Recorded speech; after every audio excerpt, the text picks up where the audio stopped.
सो hey everyone, कैसे हैं आप सब। मेरा नाम है दीपक विश्वकर्मा और आप देख रहे हैं dark legend horror stories YouTube channel, जहां मैं रोज़ आप सभी को डरावनी कहानियां सुनाता रहता हूं। और आज की इस वीडियो में मैं आप सभी को वेयरवुल्फ की एक डरावनी कहानी सुनाने वाला हूं। तो मैं उम्मीद करता हूं कहानी और आवाज़ आपको पसंद आएगी। तो अगर आपको कहानी और आवाज़ पसंद आए तो वीडियो को लाइक करना और चैनल को सब्सक्राइब करना ना भूलें। साथ ही साथ कमेंट करके ज़रूर बताएं कि आपको कहानी और आवाज़ कैसी लगी। तो चलिए अपने जो हेडफोन्स हैं उन्हें लगा लीजिए, क्योंकि एक डरावनी कहानी अब शुरू हो रही है। एक अंधेरी वीरान रात में एक घने जंगल के अंदर दो भाई ब्रूस और केविन खुदाई कर रहे थे। वो दोनों एक रिसर्चर थे और उन्हें खबर मिली थी कि उस जंगल के अंदर एक बहुत ही कीमती चीज़ दफन है, और उसी चीज़ को निकालने के लिए वो दोनों भाई काफ़ी देर से खुदाई कर रहे थे। उनके हाथ काफ़ी देर तक खुदाई करने के बाद भी कुछ आया नहीं था। तभी अचानक से ब्रूस ने कहा, क्या तुम्हें जो खबर मिली है वो पक्की है? मुझे तो नहीं लगता कि यहाँ कुछ होगा। इतनी देर से खुदाई कर रहे हैं, अभी तक कुछ भी हाथ में नहीं आया है। मुझे तो लगता है वो खबर झूठी थी। तभी केविन ने कहा, अभी हमें इतनी जल्दी हार नहीं माननी चाहिए। अगर खबर मिली है तो कुछ ना कुछ तो ज़रूर होगा। चलो खुदाई जारी रखो। वो दोनों खुदाई करते रहे और काफ़ी देर तक खुदाई करने के बाद अचानक से केविन को कुछ महसूस हुआ। केविन खुदाई कर ही रहा था, तभी अचानक से उसकी औजार पर कुछ कठोर सी चीज़ लगी, और उस चीज़ पर जैसे ही केविन का जो औजार था वो टकराया, तब एक आवाज़ हुई जैसे उसका जो औजार था वो किसी लोहे की चीज़ पर लगा हो। केविन काफ़ी खुश हुआ और उसके बाद उसने कहा, हे ब्रूस, मुझे कुछ मिला, यहाँ कुछ है। और फिर दोनों भाई काफ़ी खुश हुए। उन्होंने खुदाई को और भी तेज़ी से करना शुरू किया, और उन्होंने जब काफ़ी नीचे तक खुदाई करी तो उन्हें एक बॉक्स मिला। वो बॉक्स लोहे का बना था और काफ़ी ज़्यादा भारी था। उस बॉक्स को देखकर लग रहा था कि वो तकरीबन 1000 से 2000 साल पुराना है। और उस बॉक्स को देखकर ब्रूस और केविन दोनों भाइयों के अंदर खुशी की लहर दौड़ गई थी, और फिर उन्होंने काफ़ी मेहनत से उस बॉक्स को बाहर निकाला। वो दोनों काफ़ी ज़्यादा थक गए थे। तभी केविन कार के पास गया और उसने कार के दरवाजे को खोला और कार में से एक पानी की बोतल निकाली। पानी की बोतल निकालने के बाद उसने एक पानी की बोतल ब्रूस को दी और एक खुद ली। उसने पानी पिया और ब्रूस ने भी पानी पिया, और चैन की सांस लेने के बाद ब्रूस ने कहा, चलो अब इस बॉक्स को खोलते हैं। मुझसे और ज़्यादा वेट नहीं हो रहा। मैं देखना चाहता हूँ कि आखिर इसके अंदर क्या कीमती चीज़ है। और फिर केविन ने कहा, हाँ, सब्र तो मुझसे भी नहीं हो रहा, चलो खोलते हैं। वो दोनों उस बॉक्स को खोलने जा ही रहे थे, तभी अचानक से उन दोनों की नज़र आस पास पड़ी तो उन्होंने देखा कि जंगल के अंधेरे में दो लाल चमकती हुई आंखें उन्हें देख रही थी। और फिर वो दोनों भाई ब्रूस और केविन सतर्क हो गए। उन्हें पता था कि वो जो लाल चमकती हुई आंखें हैं वो किसी जंगली जानवर की है, और वो जानवर उनका शिकार करने आया है। वो दोनों काफ़ी ज़्यादा चौकन्ने हो गए और उन्होंने हथियार निकाल लिए। ब्रूस ने कहा, ये चमकती हुई आंखें किसकी हैं और अब क्या करें? और फिर केविन ने कहा, मुझे तो लगता है कि कोई बहुत ही ज़्यादा खतरनाक जानवर है। शेर तो यहाँ नहीं हो सकता। वो दोनों सोच ही रहे थे, तभी वहां कई सारी चमकती हुई आंखें नजर आने लगी। और उसके बाद केविन ने कहा, यहाँ एक नहीं बल्कि बहुत सारे हैं, ये पूरा झुंड है। और फिर ब्रूस ने कहा, झुंड? और यहाँ पर ये कौन सा झुंड है?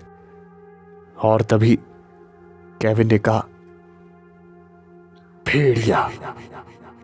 जैसे ही ये बात केविन ने कही, वैसे ही वो जितने भी भेड़िए थे वो भागते हुए आए और वो ब्रूस और केविन पर हमला करने लगे।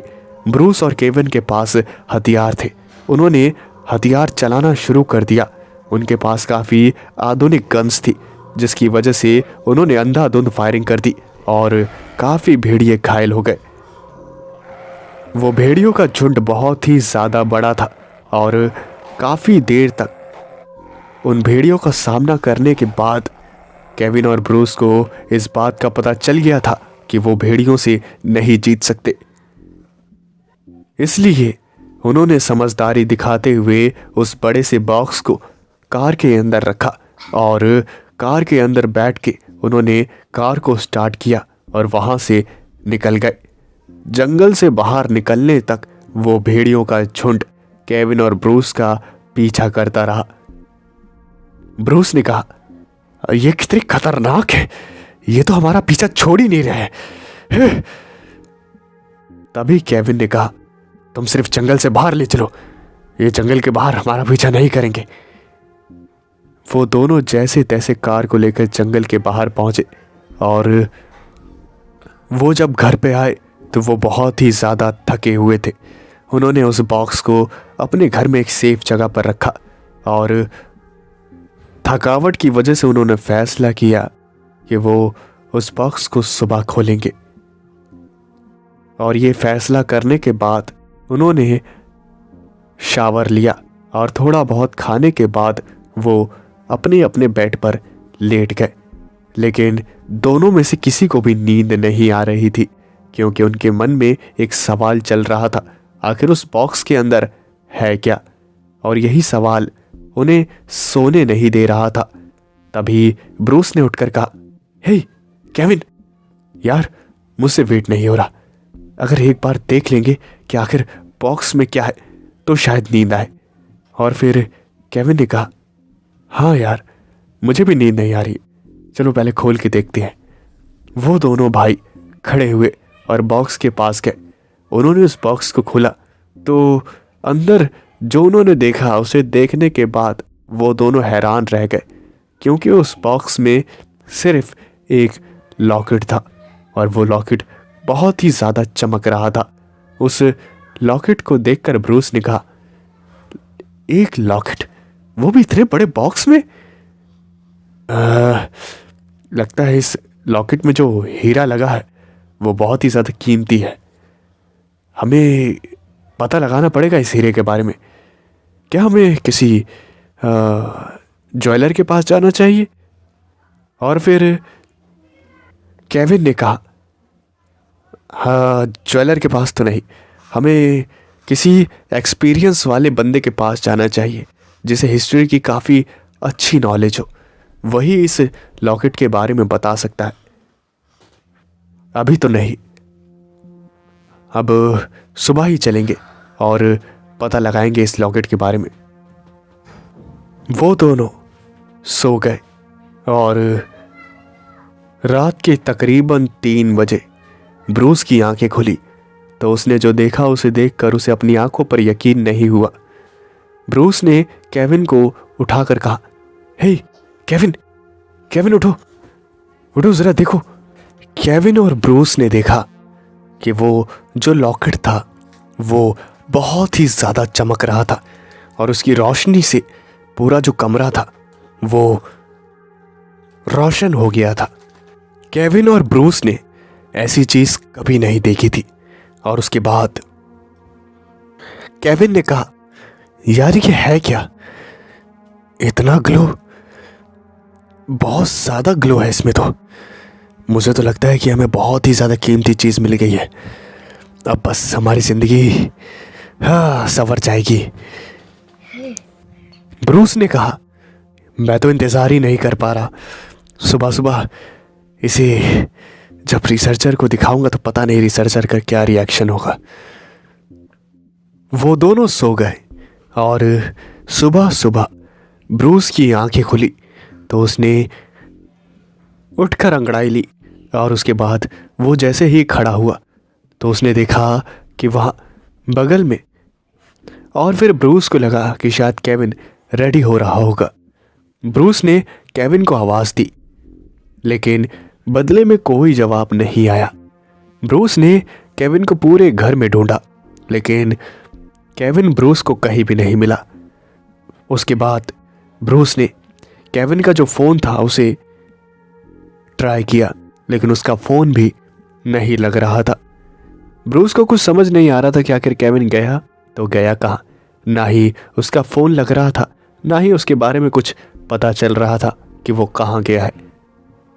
वो पूरे घर में ढूंढ रहा था केविन को। तभी उसने वहाँ एक विंडो को टूटा हुआ देखा। उस विंडो का जो कांच था वो टूटकर चूर चूर हो गया था और वो पूरे फर्श पर फैल गया था। ब्रूस ने मन ही मन सोचा, विंडो टूटी हुई है, केविन नहीं है, कहीं कोई चोर तो घर में नहीं आया था। लेकिन अगर चोर आया होगा तो मुझे पता कैसे नहीं चला, मैं देखता हूं। ब्रूस भागता हुआ गया और उसने उस बॉक्स को चेक किया तो उस बॉक्स में लॉकेट नहीं था। ये देखकर ब्रूस के पैरों तले जमीन खिसक गई और उसे कुछ समझ नहीं आया कि आखिर हो क्या रहा है। घर की विंडो टूटी हुई है और इतना बेशकीमती लॉकेट जो रात में ही उन्हें मिला था वो भी गायब है। ब्रूस ने मन ही मन सोचा, कहीं केविन ने मुझे धोखा तो नहीं दे दिया, कहीं वो उस लॉकेट को लेके अकेला ही तो कहीं भाग तो नहीं गया। नहीं नहीं, वो ऐसा नहीं कर सकता, वो मेरा भाई है, वो मुझे कभी धोखा नहीं दे सकता। तो आखिर ये सब हुआ कैसे, क्या है ये सब? ब्रूस ने पुलिस को कॉल किया और थोड़ी देर बाद पुलिस वहां घर पर पहुंची। ब्रूस ने जैसे ही सारी बातें बताई तब पुलिस वाले ने कहा, देखिए मिस्टर ब्रूस, मुझे तो यही लग रहा है कि आपका जो भाई केविन है वो पैसों की लालच में वो लॉकेट लेके यहाँ से फरार हो गया है। क्योंकि जैसा कि आप बता रहे हैं कि अगर चोर आया होता तो आपकी आंखें खुल जाती, लेकिन ऐसा कुछ भी नहीं हुआ। इसका मतलब सब कुछ इतनी खामोशी से किया गया कि आपको पता भी नहीं चला। और ऐसा कोई चोर नहीं कर सकता। चोर चाहे जितनी भी कोशिश कर ले, कोई ना कोई आवाज हो ही जाती है। ऐसा वही कर सकता है जो कि घर में क्या चीज कहां पर है, कैसे है, इस बारे में जानता हो। और फिर ब्रूस ने कहा, लेकिन सर, अगर ऐसा है तो घर की विंडो कैसी टूटी? मेरे कहने का मतलब है कि अगर केविन ने ऐसा किया होता तो वो सीधा दरवाजे से भाग सकता था। विंडो तोड़ने की क्या ही जरूरत थी? और फिर पुलिस वाले ने कहा, मुझे तो ये लगता है कि उसने ऐसा इसलिए किया ताकि अगर हम उसे फ्यूचर में पकड़ ले तो वो ये कह सके कि उसने ऐसा कुछ भी नहीं किया और बहाने बनाकर वो सब टाल दे और कहे कि घर में चोरी हुई है। ब्रूस और पुलिस वाला आपस में बात कर ही रहे थे, तभी अचानक से पुलिस वाले का जो फ़ोन था वो बजा और पुलिस वाले ने फ़ोन को उठाया। जैसे ही उसने फ़ोन को उठाया तो वो चौंक गया।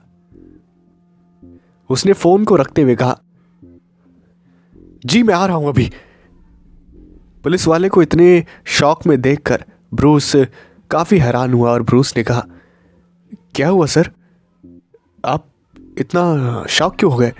और फिर उस पुलिस वाले ने कहा, वो खबर मिली है कि जो मेन हाईवे है वहाँ 10 लोगों की लाशें मिली हैं और उन्हें काफ़ी बुरी तरह से मारा गया है।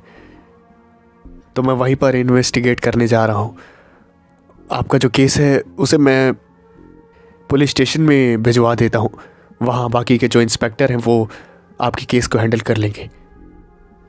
ये कहकर वो पुलिस वाला वहाँ से चला गया और ब्रूस भी काफ़ी डर गया।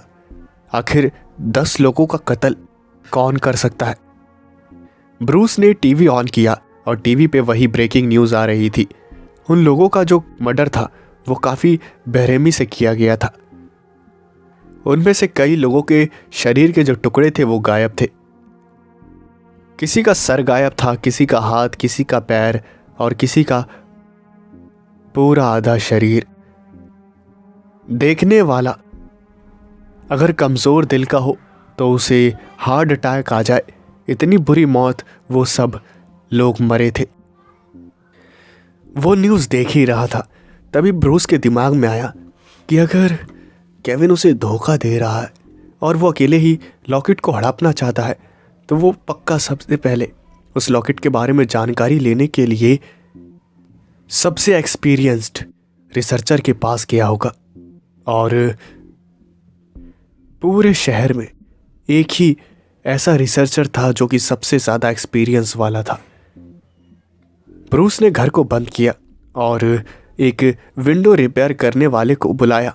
विंडो रिपेयर करवा कर वो सीधा उस रिसर्चर के घर के बाहर पहुंच गया। उसने गाड़ी को रोका और गाड़ी से उतरने के बाद उसने घर की जो डोरबेल थी उसे बजाया। थोड़ी ही देर बाद एक बूढ़ा सा आदमी वहां पर पहुंचा और उसने दरवाज़ा खोला। ब्रूस ने कहा, हे मिस्टर बेल, कैसे हैं आप?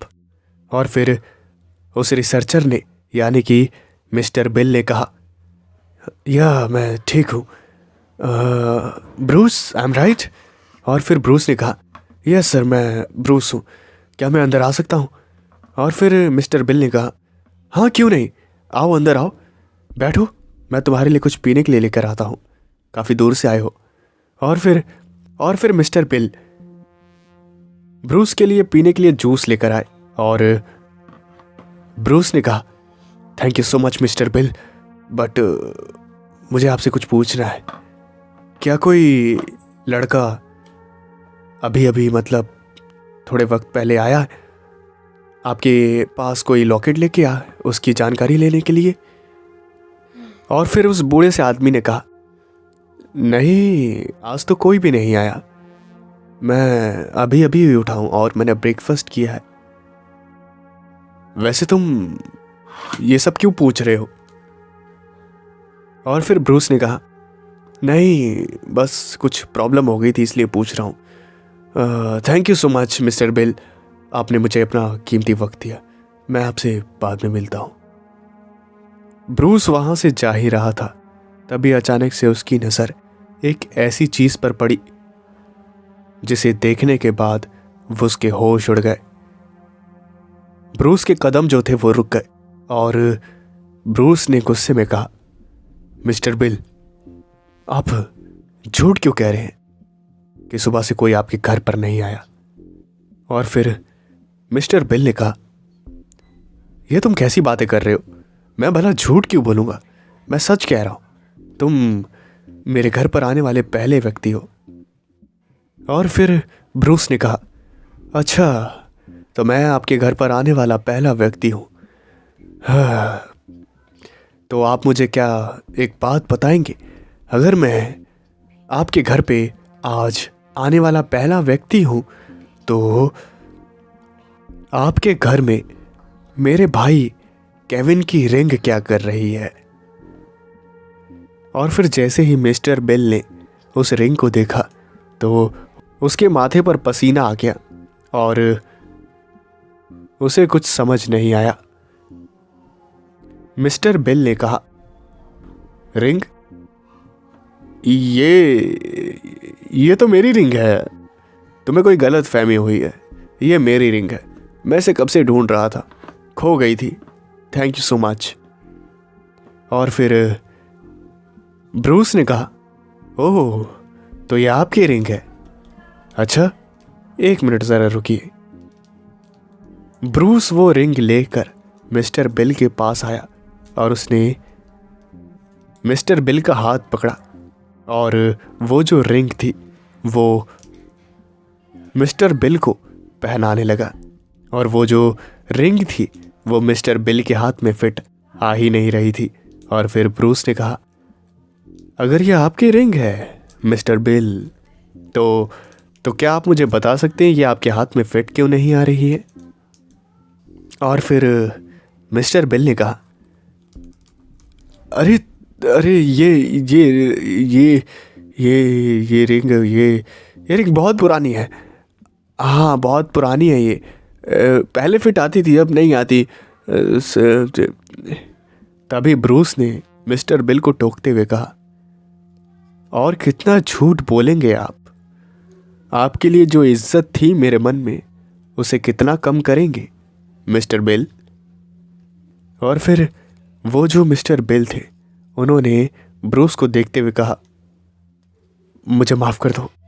हाँ, केविन आया था सुबह सुबह और उसने मुझसे कहा था कि तुम यहाँ पर ज़रूर आओगे, और उसने मुझे झूठ बोलने के लिए बहुत पैसे दिए, और छोटे से झूठ को बोलने के लिए इतने पैसे मिल रहे थे मुझे, तो मैं मना नहीं कर पाया।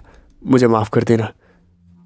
ब्रूस ने जब ये बात सुनी तो उसे अपने कानों पर यकीन नहीं हुआ कि आखिर वो क्या सुन रहा है। उसका सगा भाई, जिसके साथ वो बचपन से रह रहा था, वो ही उसे धोखा दे रहा है, वो भी एक लॉकेट के लिए। ब्रूस को बहुत ही ज़्यादा दुख हुआ और उसके बाद उसने मिस्टर बिल से कहा, क्या वो कोई लॉकेट अपने साथ लेकर आया था? और फिर मिस्टर बिल ने कहा, हाँ, वो एक लॉकेट अपने साथ लेकर आया था और वो मुझसे पूछ रहा था उस लॉकेट के बारे में। मुझे उस लॉकेट के बारे में ज़्यादा तो नहीं पता, बट जो मुझे पता था वो मैंने उसे बता दिया। वो लॉकेट 1000 से 1500 साल पुराना है और वो कोई आम लॉकेट नहीं है। वो लॉकेट बहुत ही ज़्यादा मिस्टीरियस पावर को पोजेस करता है और मुझे उस लॉकेट के बारे में ज़्यादा कोई जानकारी नहीं है। मैंने केविन को भी यही सब बताया, लेकिन अगर तुम्हें ज़्यादा जानकारी चाहिए तो तुम अमेज़न के जंगलों में जा सकते हो। अमेज़न के घने जंगलों में एक गांव है, वहीं पर तुम इस लॉकेट के बारे में ज़्यादा जानकारी इकट्ठा कर सकते हो। और तुम्हारा भाई केविन भी अभी वहीं पर गया है। ब्रूस ने मिस्टर बिल से कहा, ठीक है, लेकिन एक बात याद रखना, अगर तुम्हारे मुंह से निकला हुआ एक शब्द भी झूठा निकला तो मैं वापस आकर तुम्हें मौत के घाट उतार दूंगा। ये कहकर ब्रूस वहां से निकल गया और घर पर आ गया। घर पर बैठे बैठे वो टीवी देख रहा था और वो यही सोच रहा था कि आखिर अब क्या किया जाए। ब्रूस ने टीवी देखते देखते फैसला किया कि वो अमेज़न के जंगलों में जाएगा, क्योंकि उसे यकीन था कि केविन उस लॉकेट को लेकर अमेज़न के जंगलों में ही गया है। ब्रूस ने बिना कोई देरी किए अमेज़न की तरफ निकलने की तैयारी शुरू कर दी और शाम के वक्त वो कार लेकर वहां जाने लगा। काफ़ी देर तक ड्राइविंग करते करते रात हो गई और रात के तकरीबन 12 बजे उसे कुछ अजीब सी चीज़ें महसूस हुई। वो एक वीरान सुनसान जंगल से गुजर रहा था और हेडलाइट के सहारे उसे सिर्फ सामने का रास्ता ही नजर आ रहा था। अगल बगल उसे सिर्फ अंधेरा ही नजर आ रहा था। उसी अंधेरे में से तभी अचानक से एक गुर्राती हुई आवाज ब्रूस ने सुनी, और जब ब्रूस ने वो आवाज सुनी तो उसने गाड़ी का जो शीशा था उसे ऊपर चढ़ा दिया और वो आसपास देखने लगा कि आखिर वो आवाज आई कहां से। ब्रूस को कुछ भी समझ नहीं आ रहा था। तभी अचानक से गाड़ी के सामने कोई आ गया और ब्रूस गाड़ी को रोक पाता उससे पहले ही गाड़ी उस आदमी को ठोकती हुई आगे निकल गई। ब्रूस ने गाड़ी को रोका और उसने पीछे मुड़कर देखा तो एक आदमी घायल पड़ा हुआ था और ब्रूस तुरंत गाड़ी से उतरा और उसके बाद वो उस घायल आदमी के पास गया। उसने उस घायल आदमी से पूछा, क्या आप ठीक है? मैंने आप अचानक से आ गए, मुझे माफ़ कर दीजिए, मैं आपको अभी हॉस्पिटल ले चलता हूँ। ये कहकर ब्रूस उस आदमी को उठा ही रहा था, तभी अचानक से उस आदमी ने ब्रूस का जो हाथ था उसे पकड़ लिया और उस आदमी ने ब्रूस की आंखों में देखते हुए कहा, तुम्हें गाड़ी नहीं रोकनी चाहिए थी। और फिर ब्रूस ने उस आदमी की आंखों में देखा तो उस आदमी की आंखें लाल चमक रही थी और उस आदमी ने ब्रूस के ऊपर एक जोरदार हमला किया और ब्रूस वहीं पर गिर गया।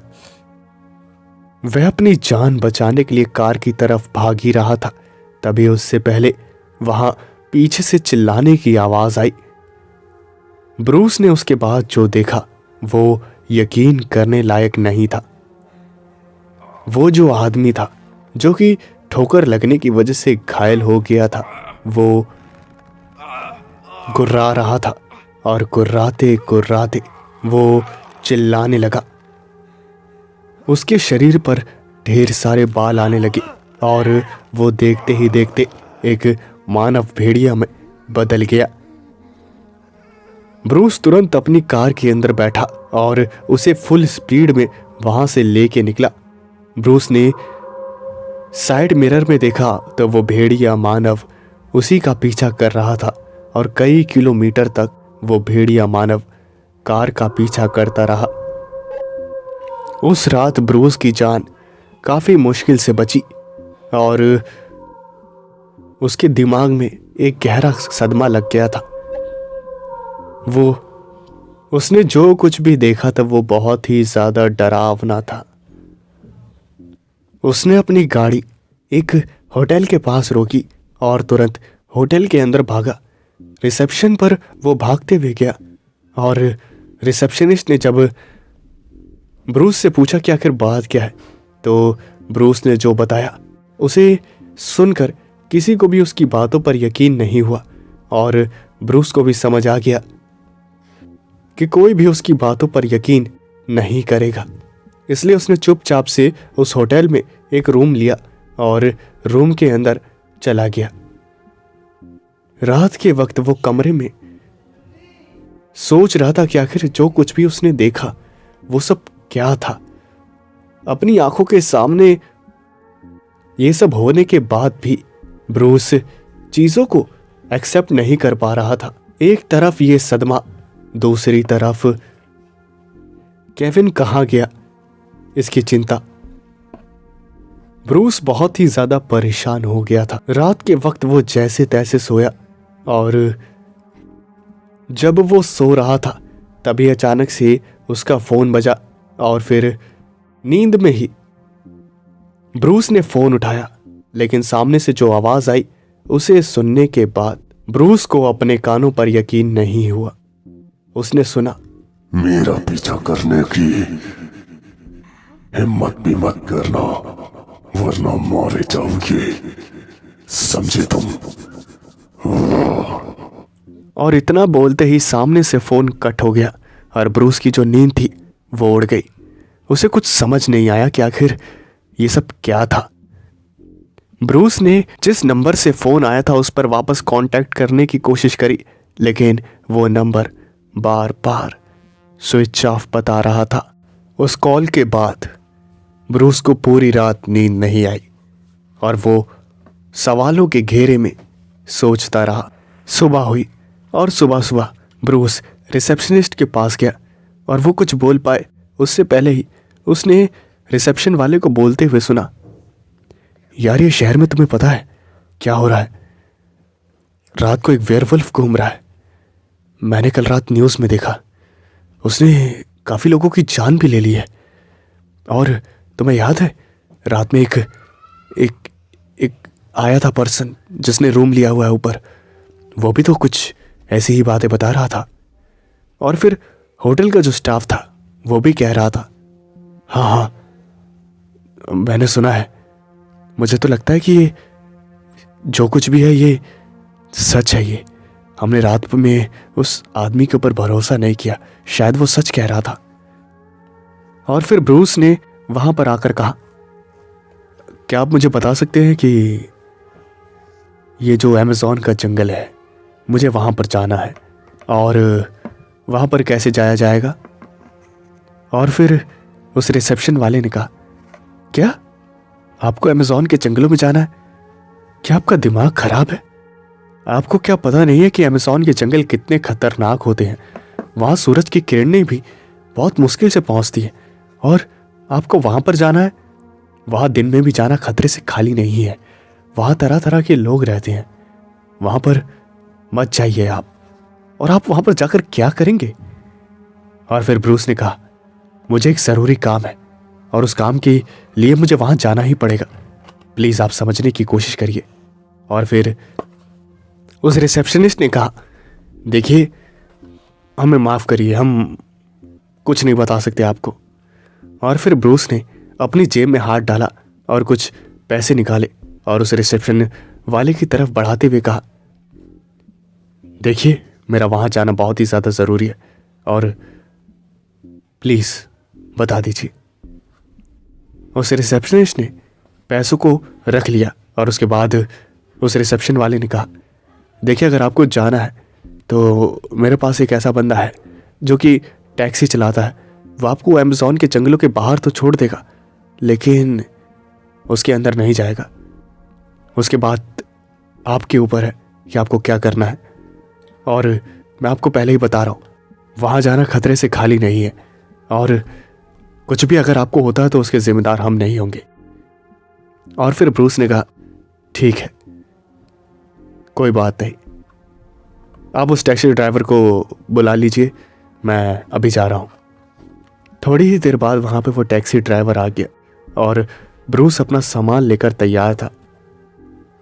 वो उस टैक्सी में बैठा और टैक्सी में बैठने के बाद वो टैक्सी चलने लगी।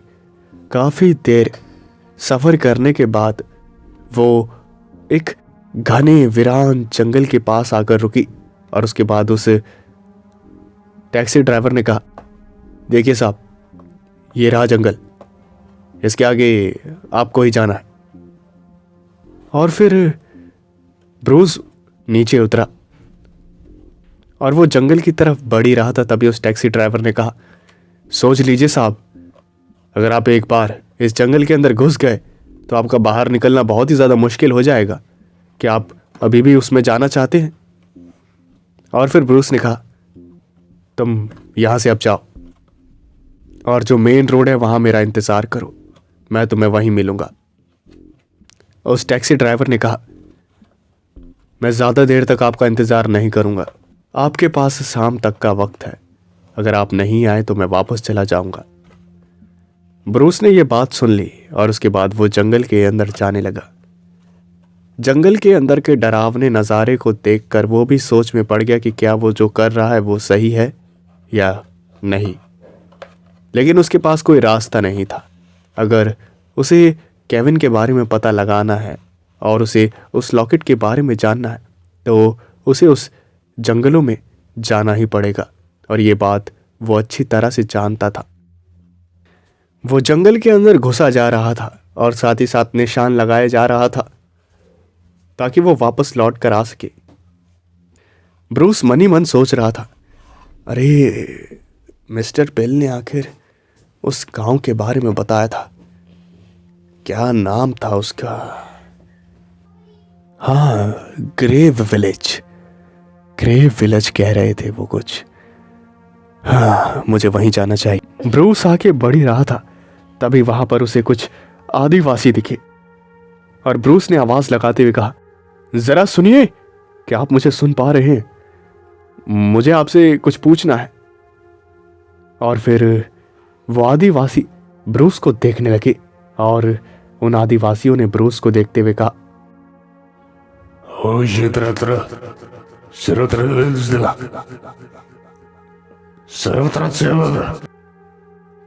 ब्रूस को कुछ भी समझ नहीं आया और ब्रूस ने कहा, हे आप क्या कह रहे हैं? क्या आपको हिंदी इंग्लिश कुछ आती है?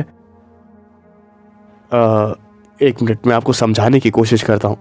मेरा नाम ब्रूस है और मैं यहाँ ग्रेव विलेज की तलाश में आया हूँ। क्या आप मुझे बता सकते हैं कि वो ग्रेव विलेज कहाँ है? वो आदिवासी एक दूसरे की शक्ल देखने लगे और उसके बाद वो ब्रूस को जबरदस्ती अपने साथ ले जाने लगे। ब्रूस को कुछ समझ नहीं आया, लेकिन उन आदिवासियों के पास हथियार थे जिसकी वजह से ब्रूस को मजबूर होकर उनके साथ जाना पड़ा। वो आदिवासी ब्रूस को अपने साथ एक जगह पर लेकर आए और उसे एक पिंजरे में डाल दिया। ब्रूस चीखता रहा, चिल्लाता रहा, लेकिन उसकी बात किसी ने नहीं सुनी। तभी अचानक से बगल में से एक आवाज आई, चिल्लाओ मत, वो हमारी बात नहीं समझेंगे, उन्हें हमारी भाषा नहीं आती है। अब तुम भी यहां फंस गए हो जैसे मैं फंसी हूं। और फिर ब्रूस ने पीछे मुड़कर देखा तो एक लड़की वहां बैठी हुई थी और उस लड़की को देखकर ब्रूस ने कहा, तुम कौन हो और यहां क्या कर रही हो? और फिर उस लड़की ने कहा, मेरा नाम जूलिया है और जिस तरह से तुम यहां पर आए हो उसी तरह से मैं भी यहां पर जोर जबरदस्ती करके लाई गई हूं। मैं एक फोटोग्राफर हूं, सोचा था यहां पर फोटोज अच्छी आएंगी और मैं यहां आकर फोटो क्लिक कर रही थी, लेकिन बदकिस्मती से ये मुझे मिल गए और ज़बरदस्ती यहां लेकर आ गए। तब से मैं यहीं पर हूं। 4-5 दिन बीत गए हैं। मैंने बहुत समझाने की कोशिश करी, बहुत दिमाग लगाया, लेकिन इन्हें कुछ भी समझ नहीं आता। और फिर उस लड़की ने पूछा, तुम मुझे बताओ तुम यहां क्या करने आए हो? और फिर ब्रूस ने सारी बातें बताई। सारी बातें सुनने के बाद उस लड़की ने कहा, अच्छा तो तुम अपने भाई के लिए यहां पर आए और उस लॉकेट के बारे में जानने के लिए। तो एक बात तो अच्छी हुई, तुम सही जगह पर आए हो। तुम ग्रेव विलेज का नाम ले रहे हो ना? ये वही गांव है, ग्रेव विलेज। और फिर ब्रूस ने पूछा, अच्छा ये वही गांव है? तो तुम्हें कैसे पता कि ये वही गांव है? और फिर उस लड़की ने कहा, आते वक्त मैंने यहाँ पर एक बोर्ड देखा था जो कि बहुत ही ज़्यादा पुराना था और उस बोर्ड पर लिखा हुआ था ग्रेव विलेज। और फिर ब्रूस ने कहा, अच्छा लेकिन यहाँ पर आके क्या फ़ायदा? इन्हें तो हमारी भाषा समझ ही नहीं आती, क्या करूँ अब मैं? वो दोनों आपस में बात करते रहे और बात करते करते रात हो गई।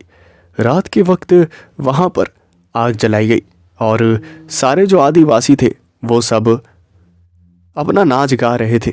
और उसके बाद वहाँ पर एक खूबसूरत सी लड़की आई और वो वहाँ पर आकर एक सिंहासन पर बैठ गई। उस लड़की को देखकर ब्रूस ने कहा, ये कौन है और ये यहाँ मतलब बैठ कैसे गई?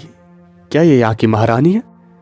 और फिर उस लड़की ने कहा, हाँ 3-4 दिन में इतना तो मुझे भी समझ आ गया कि ये यहाँ की महारानी है, क्योंकि ये जो कुछ भी बोलती है सारे गांव वाले इसकी बात मानते हैं। और इसके सर पर देखो ताज भी तो है।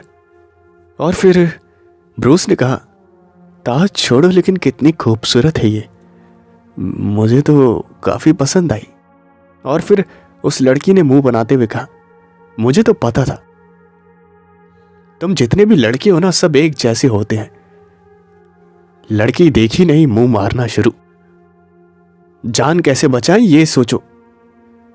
वो जितनी खूबसूरत दिख रही है ना उससे ज्यादा खतरनाक है। खूबसूरती के चक्कर में जान से हाथ धो बैठोगे, समझे?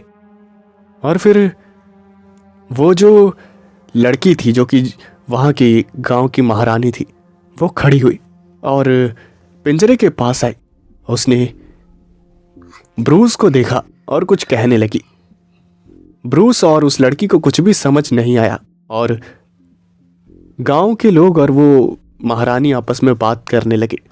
तभी अचानक से ब्रूस ने मजाक में ही कहा, देख रही हो मुझे कैसे देख रही है ये? हाँ, मैं तो हुई इतना हैंडसम। हाँ, लगता है इसे मुझसे प्यार हो गया है। अब इस लड़की की भी कोई गलती नहीं, मैं हुई इतना हैंडसम। क्यों मेरी रानी? वो जो रानी थी वो ब्रूस को देखने लगी और उसने ब्रूस की आंखों में देखा। और उसके बाद उस महारानी ने कहा, वहां दूर से सिंहासन पर बैठे बैठे मुझे तुम न जाने क्यों नीच और लुच्चे नजर आ रहे थे, लेकिन यहां पास में आकर पता चला कि तुम सिर्फ दिखने में नहीं बल्कि हकीकत में भी लुच्चे ही हो। और फिर ब्रूस का जो मुंह था वो खुला का खुला रह गया और ब्रूस ने कहा, क्या तुम्हें हमारी भाषा आती है? वो लड़की भी हैरान हो गई और ब्रूस ने कहा, अगर तुम्हें हमारी भाषा आती है तो हमें आज़ाद करो, हम कोई गलत लोग थोड़ी हैं, हम तो सिर्फ अपने अपने काम से यहां पर आए थे। और फिर उस महारानी ने कहा, तुम्हें क्या लगा तुम कुछ भी बकोगे और मुझे समझ नहीं आएगा? मैं महारानी हूं, मुझे बहुत ही ज्यादा ज्ञान है और मुझे कई सारी भाषाएं आती है, समझे तुम? और जो तुमने बदतमीजी करी है ना, अगर मैं गांव वालों को बता दूं ना तो वो तुम्हारे इतने छोटे टुकड़े करेंगे कि पहचानना मुश्किल हो जाएगा कि इंसान के टुकड़े हैं या जानवर के। और फिर ब्रूस ने कहा, अरे मुझे माफ कर दीजिए, मेरे मुंह से निकल गई, मुझे माफ कर दीजिए, लेकिन आप हैं खूबसूरत, ये तो बोलना पड़ेगा। अब आपको देखकर तो कोई भी थोड़ा बहुत शरारत तो करेगा ही, मेरे कहने का मतलब है। और फिर पीछे बैठी उस लड़की ने कहा, तुम तो बहुत ही ज्यादा लुच्चे हो, यहां जान खतरे में पड़ी हुई है और तुम्हें लाइन मारनी है। वो जो महारानी थी वो भी हंसने लगी और उसने कहा, तुम मुझे पसंद आए, तुम में हिम्मत तो बहुत है, वरना कोई मेरे सामने मुंह खोलने की हिम्मत नहीं करता, और तुम पिंजरे में कैद होने के बावजूद भी इतना सब बोल रहे हो। हाँ, मुझे पसंद आए तुम। और तभी उस महारानी ने गांव वालों से कुछ बोला और उसके बाद उन गांव वालों ने अपना सर हिलाया। गांव वालों ने उस पिंजरे को खोला और उस ब्रूस को बाहर आने के लिए कहा।